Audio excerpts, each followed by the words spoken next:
কাতারে 10 বছরে প্রাণ হারিয়েছে 1000 বাংলাদেশি শ্রমিক। অধিকাংশ মৃত্যু বিশ্বকাপের স্থাপনা নির্মাণে। পরীক্ষা স্থগিতের প্রতিবাদে অধিভুক্ত 7 কলেজের শিক্ষার্থীদের বিক্ষোভ। নীলক্ষেতে সড়ক অবরোধ। বাজেট থাকলেও নেই বরাদ্দ। উন্নয়নের ছোঁয়া লাগেনি ঢাকা উত্তরের নতুন 18 ওয়ার্ডে। ধর্মঘটে অচল মিয়ানমার উত্তাল রাজপথ, দূতাবাসের প্রবেশ পথে ব্যারিকেড।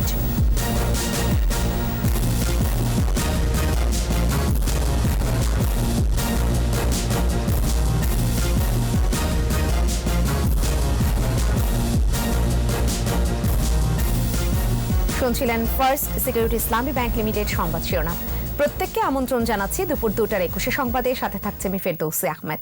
দর্শক, 21 টেলিভিশনের সংবাদে একই সাথে সরাসরি দেখতে পাবেন আমাদের ফেসবুক পেজ www.facebook.com/2124 অনলাইনে। সংবাদে এছাড়াও থাকছে মোদির ঢাকা সফর ইতিহাসের প্রয়োজনে, প্রাধান্য পাবে আঞ্চলিক রাজনৈতিক কৌশল।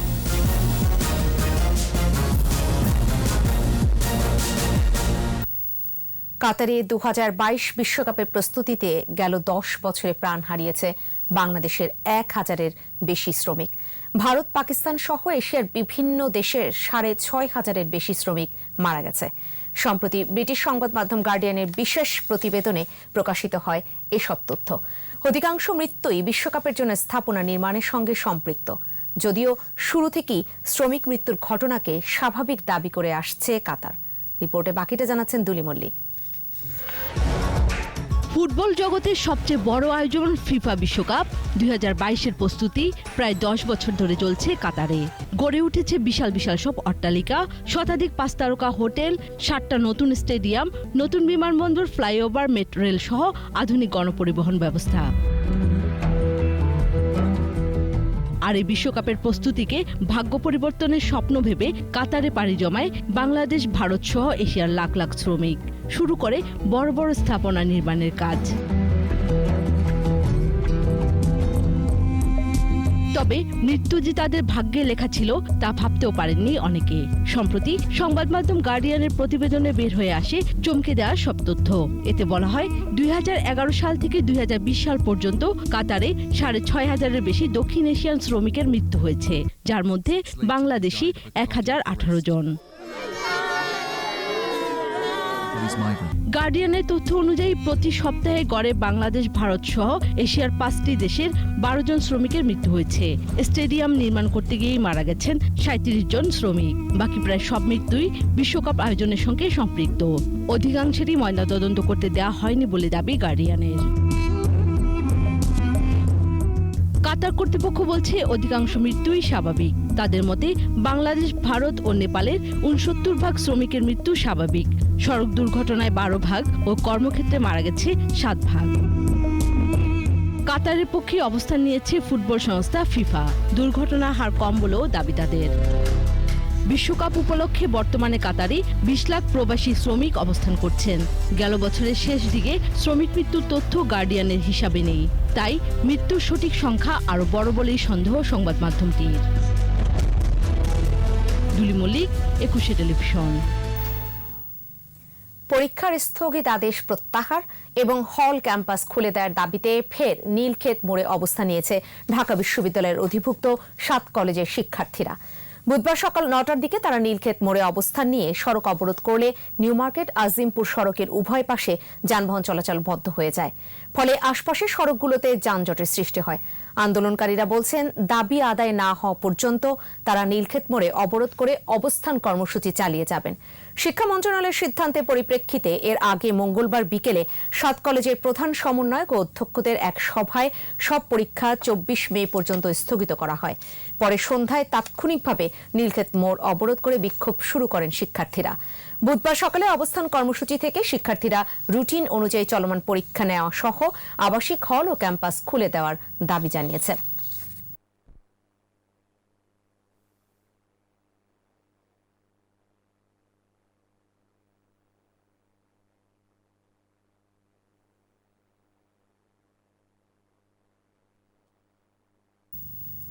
ঢাকা উত্তর সিটিতে 2016 সালে নতুন 18টি ওয়ার্ড যোগ হলেও উন্নয়নের কোনো ছোঁয়াই লাগেনি। সবগুলো ওয়ার্ডই ভাঙাচোরা রাস্তাঘাট, বেহাল ড্রেনেজ সিস্টেম। কাউন্সিলররা বলছেন বাজেট থাকলেও বরাদ্দ নেই, তাই উন্নয়ন কাজ শুরু করা যায়নি। তবে উত্তর সিটি প্রধান নির্বাহী জানান, মহাপরিকল্পনা অনুযায়ী চলতি বছরই নতুন ওয়ার্ডগুলোতে উন্নয়ন কাজ শুরু হবে। তফসির হাসানের ক্যামেরায় মাহমুদ হাসানের রিপোর্ট। ৮টি ইউনিয়নকে ভেঙে 18টি ওয়ার্ডে ভাগ করে উত্তর সিটি কর্পোরেশনে যুক্ত হয় 2016 সালে। নতুন ওয়ার্ডগুলোর আয়তন 113.59 বর্গ কিলোমিটার। 4 বছর পেরোলেও এই ওয়ার্ডগুলো উন্নয়ন বঞ্চিত। কাওলা, আশকোনা ও কাওয়াইড নিয়ে 49 নম্বর ওয়ার্ডের রাস্তার চিত্র এটি। নর্দমা মনে হলেও এটি মূলত একটি সড়ক। এই সড়কের মতো অন্য সড়কগুলোতে পানি না জমলেও এবড়ো-থেবড়ো সড়কে ঝুঁকি নিয়ে চলছে যানবাহন। মাঝে মাঝেই ঘটছে দুর্ঘটনা। এক চাকা নামার দিলে এক চাকা টানা দিলে গাড়ি উল্টা যায়, যাত্রীরা উল্টা ফিরে যায়, ঠ্যাং ঠুং ভাঙে। আজ প্রায় বিগত 5 বছর ধরে এই অবস্থায় আছে। আর এই পানি তো না, আরো আডু পানি দেখে থাকে, এত পানি দেখে থাকে। মেম্বার কমিশনার যাই হয়, রাস্তা কই করে না। দায়িত্ব নিয়ে এলাকার অবকাঠামোগত কোনো উন্নয়ন করতে পারেননি এলাকার কাউন্সিলররা। অকপটে স্বীকার করেন, এলাকার উন্নয়নে কোনো বাজেট পাননি। কোনো কিছুই নাই আসলে আমার ওয়ার্ডে। এটা একদম এসেনশিয়াল, সেটা হচ্ছে ড্রেনেজ সিস্টেম।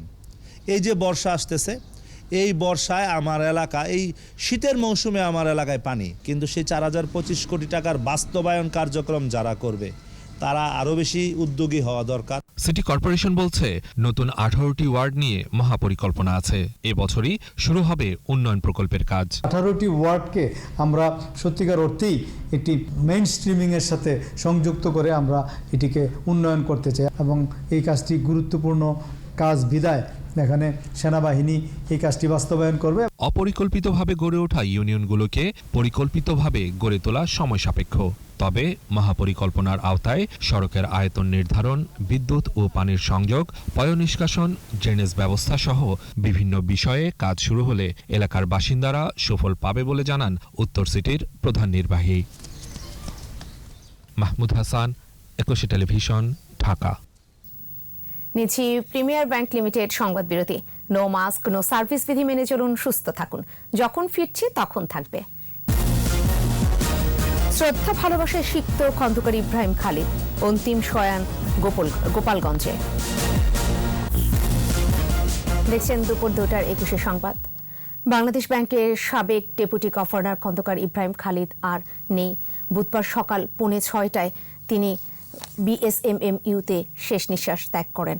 80 বছর বয়সী ইব্রাহিম খালিদ করোনা ভাইরাসে আক্রান্ত হয়ে চলতি মাসের শুরুর দিকে শ্যামলীর বাংলাদেশ স্পেশালাইজড হাসপাতালে ভর্তি হন। পরে করোনা ভাইরাস থেকে মুক্ত হলেও নানা শারীরিক সমস্যা দেখা দেয়। বাংলাদেশ ব্যাংকের ডেপুটি গভর্নরের দায়িত্ব ছাড়াও বিভিন্ন সময় কৃষি ব্যাংকের চেয়ারম্যান ও ব্যবস্থাপনা পরিচালক এবং সোনালী ও পূবালী ব্যাংকের ব্যবস্থাপনা পরিচালক ছিলেন ইব্রাহিম খালিদ। বুধবার বেলা 11টায় রাজধানীর সেগুন বাগিচায় কচি কাঁচা ভবনে তার জানাজা হয়। পরে বাইতুল মোকাররম জাতীয় মসজিদে আরেক দফা জানাজা শেষে গোপালগঞ্জে গ্রামের বাড়িতে দাফনের জন্য তাকে নিয়ে যাওয়া হয়।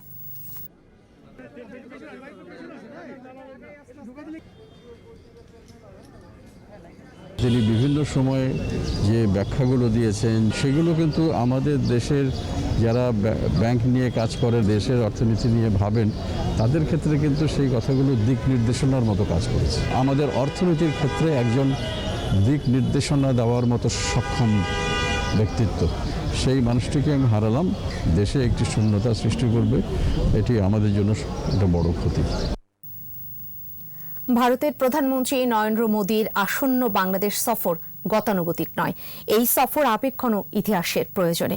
তিনি আসছেন বাংলাদেশের সুবর্ণ জয়ন্তীর আয়োজনে, জন্ম শতবর্ষে বঙ্গবন্ধু শেখ মুজিবকে শ্রদ্ধা জানাতে আর দুদেশের কূটনৈতিক সম্পর্কের 50 বছর পূর্তিকে স্মরণীয় করতে।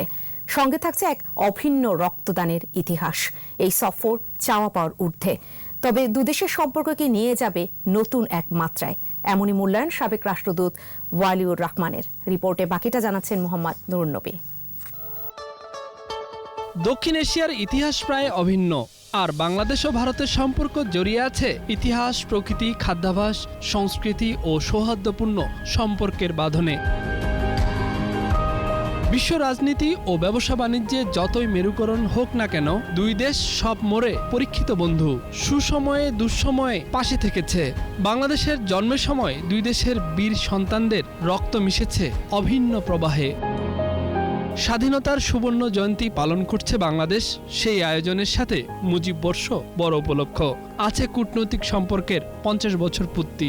এমন সব আবেগঘন আয়োজনে যোগ দিচ্ছেন ভারতের প্রধানমন্ত্রী নরেন্দ্র মোদী। बंगबंधु शताब्दी वर्ष की शुभकामनाओं के साथ धन्यवाद। जय बांग्ला। কিন্তু একটি ব্যাপারে কোনো দ্বিমত হবে না, আমাদের যে স্বাধীনতার জন্য ভারতের যে কন্ট্রিবিউশন 6 থেকে 10,000 সৈন্য এবং অফিসার্স তারা বাংলার মাটিতে জীবন দিয়েছে। কাজে সেই ভারতের সেনাদের রক্তের সাথে আমাদের সেনাদের রক্ত একাকার হয়ে গেছে। বর্তমান প্রজন্ম এবং আগামী দিনের যারা প্রজন্ম তারা যেন কোনো ভুলে না যায়, ভারত একটা বিশেষ রাষ্ট্র। নরেন্দ্র মোদীর আসন্ন সফর কূটনৈতিক নয়, ইতিহাসের তাগিদের সফর। তবে আলোচনা হবে বিশ্ব রাজনীতি থেকে সীমান্ত সমস্যা পর্যন্ত। অনেক দ্বিপাক্ষিক সমস্যার সমাধান আসবে এমন আশাও করছে দুই দেশ। তবে ভারতের প্রধানমন্ত্রীর এই সফর নতুন প্রজন্মের কাছে তুলে ধরবে এক ইতিহাসের কথা। মোদী আসছেন যে বঙ্গবন্ধুর শতবার্ষিকীতে তার অর্ঘ্য নিবেদন করতে আসছে। তুমি জাতির পিতা, যেরকম মহাত্মা আমাদের পিতা, তুমি বাংলাদেশের পিতা, তুমি সবার পিতা। নোবেল লরিয়েট অমর্ত্য সেন বলল যে আমরা বঙ্গবন্ধু কেন বলে, শুধু তার যে ইনফ্লুয়েন্সটা হয়েছে এটা ইতিহাসে এখন লেখা হয়নি, হবে আস্তে আস্তে। Then Bangabandhu Bikash Bishwabandhu and he deserves it. এই আয়োজনে দুই দেশের শীর্ষ নেতা আন্তর্জাতিক ও আঞ্চলিক রাজনীতি এবং অর্থনৈতিক মুক্তির কৌশল খুঁজবেন, জানান এই সাবেক রাষ্ট্রদূত। মোহাম্মদ নুরুন নবী, 21 টেলিভিশন, ঢাকা। শেষ করব দুপুর 2টার 21 সংবাদ। তবে যাবার আগে ফার্স্ট সিকিউরিটি ইসলামী ব্যাংক লিমিটেড সংবাদ শিরোনামগুলো জানিয়ে দিতে চাই আরও একবার। কাতারে 10 বছরে প্রাণ হারিয়েছে 1000 বাংলাদেশি শ্রমিক, অধিকাংশ মৃত্যু বিশ্বকাপের স্থাপনা নির্মাণে। পরীক্ষা স্থগিতের প্রতিবাদে অধিভুক্ত 7 কলেজের শিক্ষার্থীদের বিক্ষোভ, নীলক্ষেতে সড়ক অবরোধ। বাজেট থাকলেও নেই বরাদ্দ, উন্নয়নের ছোঁয়া লাগেনি ঢাকা উত্তরের নতুন 18 ওয়ার্ডে। ধর্মঘটে অচল মিয়ানমার, উত্তাল রাজপথ, দূতাবাসের প্রবেশ পথে ব্যারিকেড।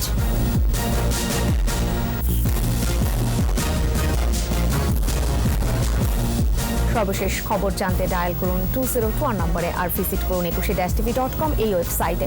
এছাড়া ফেসবুকে ভিজিট করতে পারেন facebook.com/2124 অনলাইনে। এতক্ষণ সাথে থাকার জন্য ধন্যবাদ। বিকেল 4টায় 21 সংবাদ শিরোনাম দেখার আমন্ত্রণ রইল। স্বাস্থ্যবিধি মেনে চলুন, সুস্থ থাকুন।